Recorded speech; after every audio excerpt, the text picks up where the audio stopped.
Hi, this is Nicholas Bell with Ion Cinema, here to review The Boys in the Band, the classic Matt Crowley play, which has been directed by Joe Mantello and will be available to stream on Netflix as of September 30th, 2020. Notably, of course, this play was adapted into a film directed by William Friedkin in 1970 as a cornerstone of queer cinema.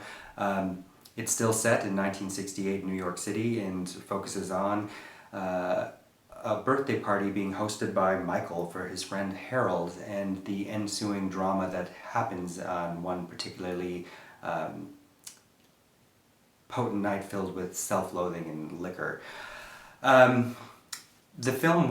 play was originally off Broadway, but technically became a Broadway play in 2018 and featured a cast of all-out gay actors, and many of which are returning for this production. Jim Parsons stars as Michael, who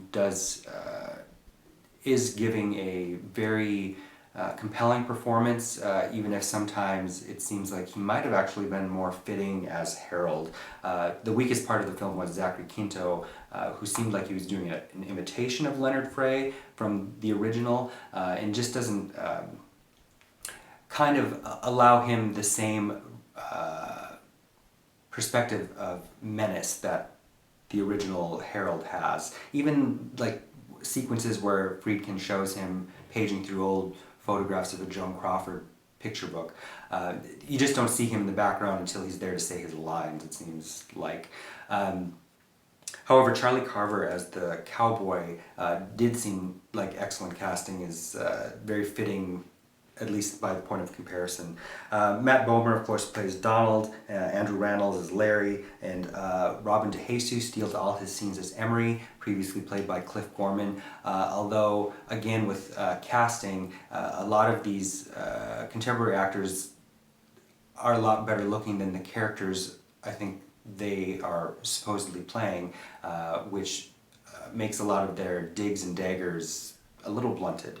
It was shot by Bill Pope, and overall it looks pretty good, but I think some of, again, how the actors look takes me out of 1968 New York. But it really, of course, hits on all of the high points because of Crowley's excellent source material. The dysfunction of the chosen family, the rampant self-loathing of gay men that have had to live diminished lives in a certain era and still today in many ways.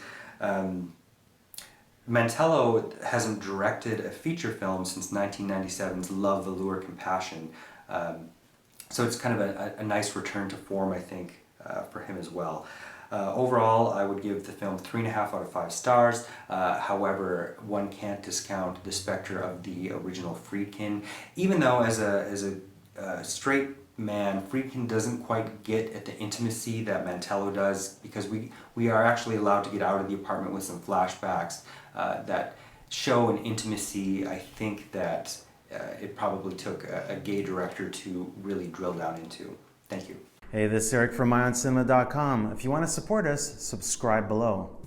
For more reviews, interviews, film festival coverage from Sundance, Cannes, Toronto, you want to check out these guys on this side.